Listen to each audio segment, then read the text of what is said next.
الذي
মানুষের রব, মানুষ আপনার বান্দা।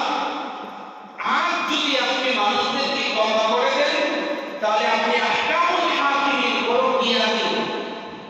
এই কথাটা বারবার আমার আল্লাহর কাছে পুনরাবৃত্তি করে আমি আল্লাহর কাছে একটা জিনিস পেয়েছি, সেটা হচ্ছে হাসরের ময়দানে যেই সময় মানুষের কোনো উপায় থাকবে না, ওই সময় কোনো মানুষের কথা চলবে না। আমার আল্লাহ আহকামুল হাকিমিন হয়ে বিচারকের চেয়ারে যখন বসবেন, ওই সময় কোনো মানুষের সুপারিশ কাজে আসবে না, সুপারিশ করার সুযোগ থাকবে না। আমি ওই সময়টাকে ভেবে ভেবে আমি আমার নবীর দরবারে বলেছিলাম, আল্লাহ ওই সময়ে আমি নবীকে সুপারিশ করার অনুমতি দিয়ে আমার সুপারিশটা আপনি মঞ্জুর করিয়ে দিন। আমি বারবার এই আয়াতে কারিমা তিলাওয়াত করছিলাম, তিলাওয়াত করার ফলে আমার আল্লাহ আমার এই নামাজে দাঁড়িয়ে থাকা বারবার এই আয়াতে কারিমা তিলাওয়াতের কারণে আল্লাহ রাব্বুল আলামিন আমাকে শাফাতের মালিক বানিয়ে দিলেন। সুবহানাল্লাহ। রাসূল আপনি কাদেরকে সুপারিশ করবেন? আপনি সুপারিশকারী হলেন ওই মাহশর ময়দান আর মাহশরে আপনি সুপারিশকারী, কিন্তু কাদেরকে সুপারিশ করবেন? রাসূল সেটাও ঘোষণা দিলেন, ওই আব্দুল্লাহ গিফারি, যে আমি কাদেরকে সুপারিশ করব? যারা আল্লাহর সাথে শিরক করে না, তাদেরকে আমি সুপারিশ করব। সুবহানাল্লাহ। তাহলে এই হাদিস থেকে বোঝা যায় যারা আল্লাহর সাথে শিরক করে না, আল্লাহর সাথে কাউকে সাব্যস্ত করে না, আল্লাহর সাথে কাউকে অংশীদারিত্ব করে না, নিঃসন্দেহে তারা আমার রাসূলের সুপারিশ পাবে। তাহলে দেখবেন আল্লাহর রাসূল নামাজে দাঁড়িয়ে এইভাবে দোয়া করতেন, আল্লাহর কাছে চাইতেন। একদিন রাসূল কি করবেন? তাহাজ্জুদ নামাজের পরে দোয়া করতেছেন। ওটা কয়েকজন মুসলমানদের দলটা খুব ছোট, সাহস কম, যেখানে মানুষ কম এখানে সাহস কম। রাসূল চিন্তা করলেন কি করা যায়। রাসূল দোয়া করলেন, আল্লাহুম্মা আ'iজ্জাল ইসলাম বি আহাব্বি হাযাইনি রাজুলাইন ইলাইকা বিআবি জাহল আও বি উমর ইবনে খাত্তাব।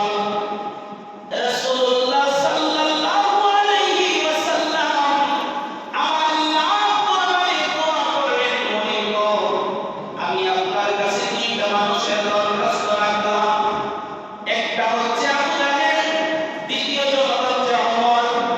এই দুইজন থেকে যাকে আপনার ভালো লাগে, যার প্রতি আপনার করুণার দৃষ্টি দেখানো, আপনার কুদরতের দয়া হয়, আপনি আল্লাহ মেহেরবানি করে তাকে ইসলামের জন্য কবুল করেন। সুবহানাল্লাহ।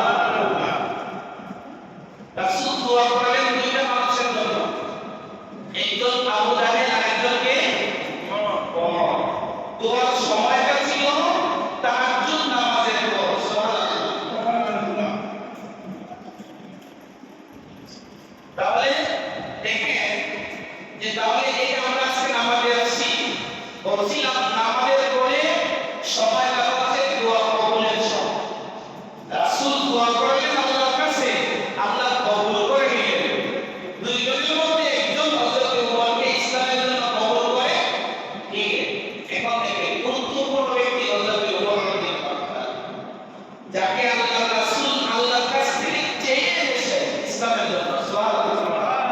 চিন্তা করছেন যে এলাকার মধ্যে অনেক মানুষ আছে, এলাকার একজন মুরব্বী হিসেবে আমরা নির্বাচন করব। মুরব্বী সবাই হতে চায়, যে কোনো জায়গায় একটা হট্টগোল হলে দেখা যায় মুরব্বী শেষ নাই। কিন্তু যারা দ্বন্দ্ব লেগেছিল তারা তাকে মুরব্বী হিসেবে মানে ওই মুরব্বী কিন্তু সমাধান দেয়, ঠিক না? এখন যারা দ্বন্দ্ব লেগেছিল তারা কি যাকে মুরব্বী হিসেবে মেনে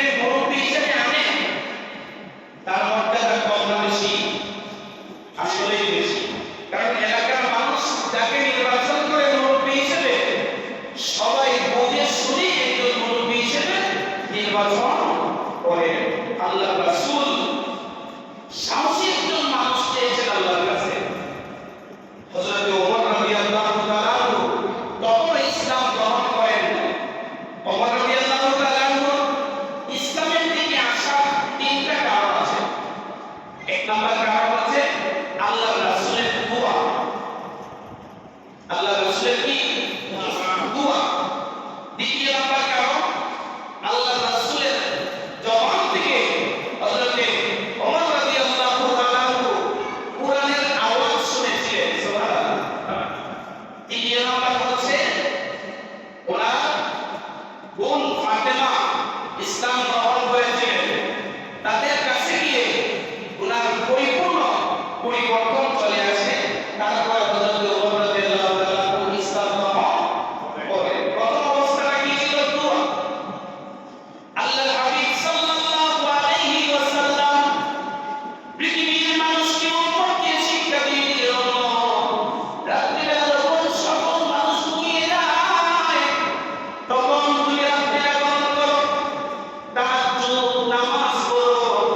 আমি রাসূল তাহাজ্জুদ নামাজ পড়ে হযরত ওমরের জন্য দোয়া করেছিলাম। আমার আল্লাহ রাব্বুল আলামিন ইসলামের জন্য হযরত ওমরকে মঞ্জুর করেছেন। সুবহানাল্লাহ।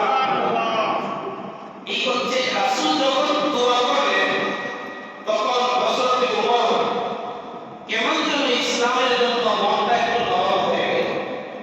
এর আগে ইসলামের কথা শুনলেই তার সারা শরীরের রক্ত গরম হয়ে যাইত। রাসূলের কথা শুনলে, কোরআনের কথা শুনলে তার সারা শরীর রাগান্বিতে রাগে সারা শরীরের রক্ত গরম হয়ে যেত। আল্লাহ রাসূল একদিন মসজিদে হারামে নামাজ পড়তেছে। রাসূল তিলাওয়াত করতেছিলেন। তিলাওয়াত করতে যাইয়া ওই সময় মসজিদে হারামের পাশ দিয়ে হযরত ওমর যাচ্ছিলেন। আল্লাহ রাসূল তিলাওয়াত করতেছে। এই তিলাওয়াতটা তার কাছে এত ভালো লাগতেছে, এত মধুমাখা কণ্ঠের মনে হচ্ছে যে সে যেন তিলাওয়াতের সুরে নিজের শরীর দিয়ে দুলছিলেন। সুবহানাল্লাহ। মানুষ যখন দেখবেন যে কোনো গজলে ওয়াজে এসকে একটু বেশি দ্বিগুণ হয়ে যায় তখন ওই তালে যেন নিজে একটু ঢেউ খেলে নিজের মধ্যে। এমনটা হয় না? একটা গজল চলতেছে, একটা ওয়াজ চলতেছে, তিলাওয়াত চলতেছে, তখন তার মধ্যে কেমন যেন একটা ঢেউ খেলে। বলতেছিলাম রাসূল দোয়ার আগে হযরত ওমর ইসলামের কথা শুনলে, কোরআনের কথা শুনলে, রাসূলুল্লাহর কথা শুনলে, আল্লাহর কথা শুনলে তার শরীর রাগে সারা রক্ত গরম হয়ে যাইত। আর ওই ওমর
এরপরে হযরত ওমর নিজের কথাটাকে আবার পাল্টি দিলেন।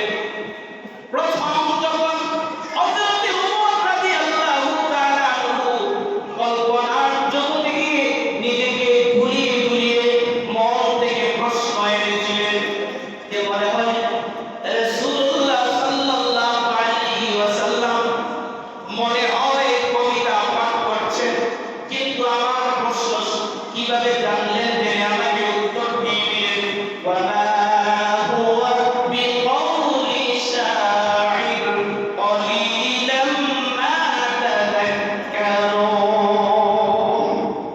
তোমরা এটাকে কবিতা মনে করো না, কারণ এটা কবিতা না, কোন কবির লেখা রচিত কোন কবিতা না, এটা কোন কবির ভাষায় কবিতা না।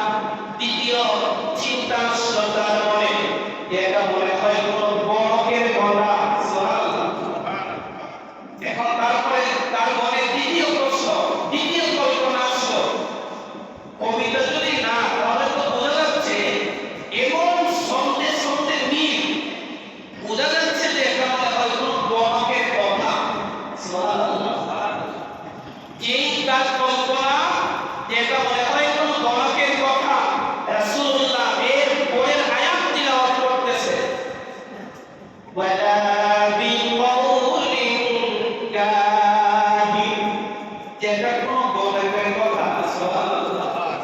ওমর আস্তে আস্তে করে ইসলামের প্রেমে এমন ভাবে বিভোর হয়ে যাচ্ছে, তার বিপরীত প্রশ্ন আসছে যে এটা কোন কবির কবিতা না, কোন গণকের কথা না, তাহলে এটা কার কথা?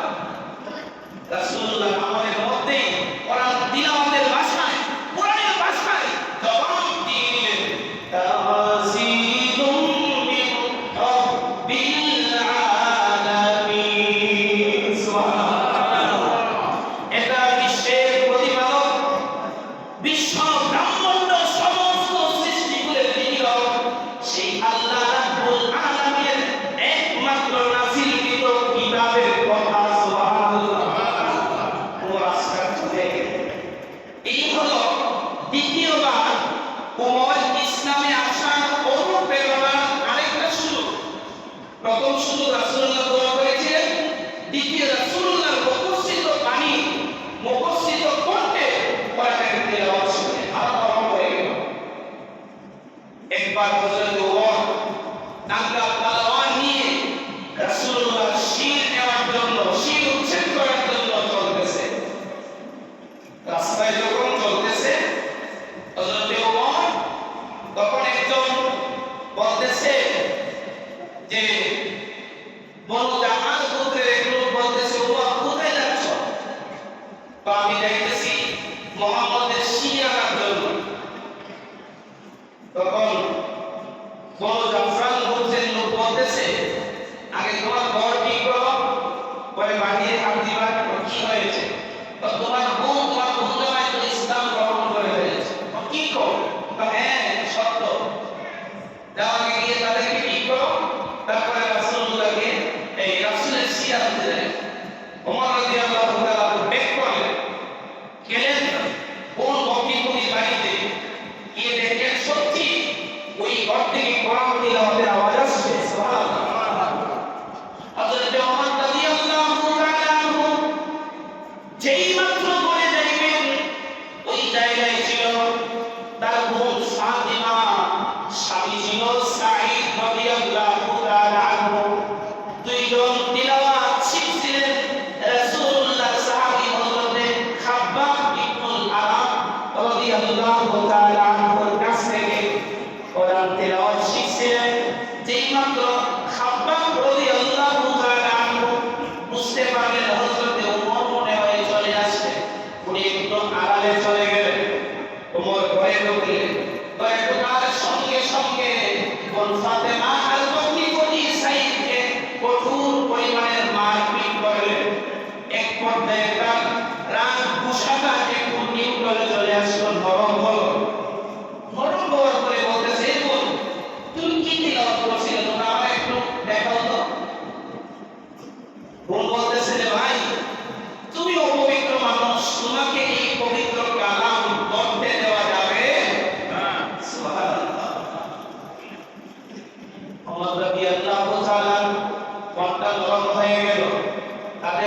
অবস্থায় কোনো উল্টা উল্টি করেন নাই, বলেন নাই যে আমি অপবিত্র অবস্থায় তোমাদের কোরআন ধরতে চাই, এই কথা ওমর বলেন নাই। হযরত ওমর ঠিক ওই সময়ে গোসল করে আসলেন, পবিত্র হয়ে আসলেন। হযরত ওমর রাদিয়াল্লাহু তাআলা আনহুর কাছে ফাতেমা তার বোন সূরা কোরআন শরীফটা মেরে দিলেন, তিলাওয়াত করতেছেন সূরা তাহা। এই কোরআন দেওয়া হয়েছিল, সামনে দেখা যায় সূরা তাহা। এই সূরা তাহা হযরত ওমর তিলাওয়াত করতেছেন। আউযু বিল্লাহি মিনাশ শাইতানির রাজীম। বিসমিল্লাহির রাহমানির রাহিম। তাহা মা আনজালনা আলাইকাল কুরআনা লিতাশকা।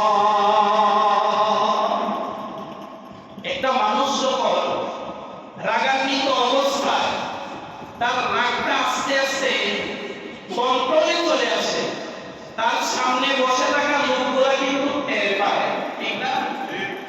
আপনার সামনে আমি বসা আছি, আমার সামনে আপনি বসা আছেন, আপনি রাগান্বিত অবস্থায় আছেন না এমনি স্বাভাবিকভাবে আছেন, দেখলে কিন্তু বোঝা যায়। ফাতেমা আর বকরিপতি বোনের জামাই সাইয়্যিদ তারা দেখতেছে উমর কেমন যেন একটু পরিবর্তন হয়ে আসছে। সুবহানাল্লাহ। কোরআনের একটা আয়াত পড়ছে না যেন তার ভিতরে ঘোর অন্ধকারে একটা পর্দা যেন টাসটাস করে ছিঁড়ে যাচ্ছে। হযরত ওমর কেমন যেন সুন্দর সুশীতল ইসলামকে চিনা শুরু করে দিয়েছে, আলোকে চিনা শুরু করে দিয়েছে, অন্ধকারকে দূরে সরিয়ে দিয়েছে, আলোকে গ্রহণ করতেছে। সুবহানাল্লাহ। ফাতেমা বোনকে ডাক দিয়ে বলে, বকরিপতি হযরতে সাইয়্যিদ রাদিয়াল্লাহু তাআলা আনহুকে ডাক দিয়ে বলে, আমাকে এই মুহূর্তে নিয়ে যাও নবী মুহাম্মদুর রাসূলুল্লাহর কাছে। আমি আর এই মুশরিক অবস্থায় জীবন যাপন করতে চাই না, আমি ইসলাম গ্রহণ করে মুসলমান হতে চাই। সুবহানাল্লাহ। হাতে তরবারি আছে, দোষ নাই, বেদোষ। তরবারি তো নিয়েছিল রাসূলুল্লাহ সিরাতে, ওই তরবারি দিয়েই কোন বকরিপতি নিয়ে রাসূলুল্লাহ দরবারের দিকে রওনা। রাসূলুল্লাহ দারুল আরকামের মধ্যে আছেন, এলেন ওইখানে, দূর থেকে দেখতেছেন রাসূলুল্লাহ চাচা হযরতে আমির হামজা। আমির হামজা দেখে একটু ভয় পেয়ে গেলেন। ওমর আসতেছে, আমার সাথে তরবারি, কি না কি করে, এখানে রাসূলুল্লাহ উপস্থিত। রাসূলুল্লাহকে সংবাদ দিয়ে, ইয়া রাসূলুল্লাহ ওমর আসতেছে আপনার তরবারি নিয়ে। রাসূলুল্লাহ আমির হামজাকে আশ্বাস দিলেন, তাকে আসতে দাও, ধৈর্য ধরো, তাকে আসতে দাও।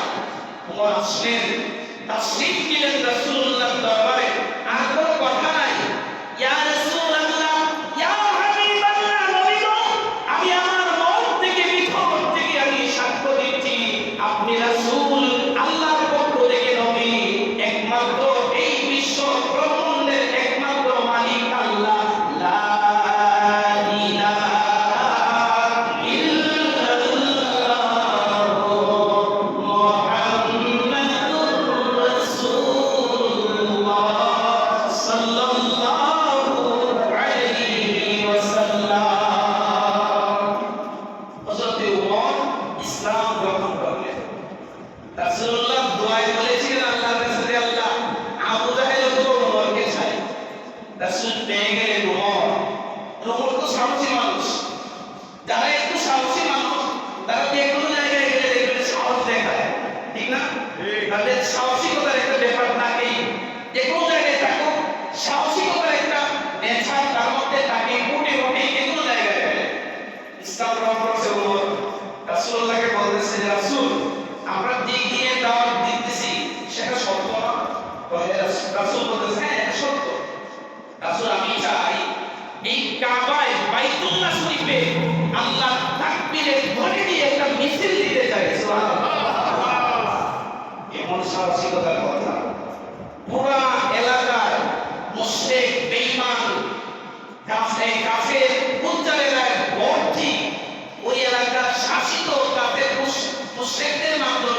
ওইখানে আল্লাহু আকবারের মিছিল যাবে, সংখ্যা কোন ওমর দেখলেন মাত্র 9 জন মানুষ। কয়জন? মাত্র 9 জন। রাসূলকে বলতেছে, রাসূল বারবার সুপারিশ করতেছে, রাসূল আপনি একটু অনুমতি দেন, আমরা এই 9 জন নিয়েই একটা মিছিল দিতে চাই কাবার এই চতুর্দিকে। সুবহানাল্লাহ। রাসূলুল্লাহ পারমিশন দিয়ে দিলেন, যাও রে ওমর যাও, তুমি তোমার মনের ইচ্ছা পূর্ণ করে দাও। হযরত ওমর রাদিয়াল্লাহু তাআলা আনহু 9 জন সাহাবীকে নিয়ে দুইটা সারিতে দাঁড়িয়ে গেলেন। এক সারিতে হযরত ওমর সামনে, দ্বিতীয় সারিতে আমির হামজা সামনে। তাকবীরের ধ্বনি দিয়ে আল্লাহু আকবার, আল্লাহু আকবার তাকবীরের ধ্বনি দিয়ে যখন মসজিদে হারাম কাবার শরীফের দিকে রওনা হচ্ছিলেন, কাবায়ে হেরেমের দিকে যাচ্ছিলেন, মুশরিকরা দেখে দেখে আতঙ্কিত। ওমর বলতেছে আল্লাহু আকবার, তারা লজ্জিত, দুর্বল হয়ে পড়তেছে, কেমন যেন কোনো আওয়াজ বের হচ্ছে না, প্রতিবাদের কোনো আওয়াজ তাদের মুখ থেকে জবান থেকে বের হচ্ছে না। কারণ যেটা কোনদিন কল্পনা করে নাই ওইটা বাস্তবে তারা দেখতেছে, ঠিক কিনা বলবে? যেই ওমর, তারা জানতো যে ওমর চায় রাসূলুল্লাহর গর্দান মুবারককে দ্বিখণ্ডিত করে দিতে, ওই ওমর রাসূলুল্লাহর পক্ষে তাকবীর দিতেছে। আল্লাহ, এরা কত বলবো, কোনো আওয়াজ নাই, এই আওয়াজে এই দ্বিধায় ওই সময় সর্বপ্রথম প্রকাশ্যভাবে ওই আল্লাহর ঘর কাবায় তাকবীরের আওয়াজ, তাকবীরের ধ্বনি দিয়ে সমস্ত কানা মেহরাবকে, হারামকে মুখরিত করেছিলেন হযরত ওমর রাদিয়াল্লাহু তাআলা। সুবহানাল্লাহ। সেই হচ্ছে ওমর। এই ওমরের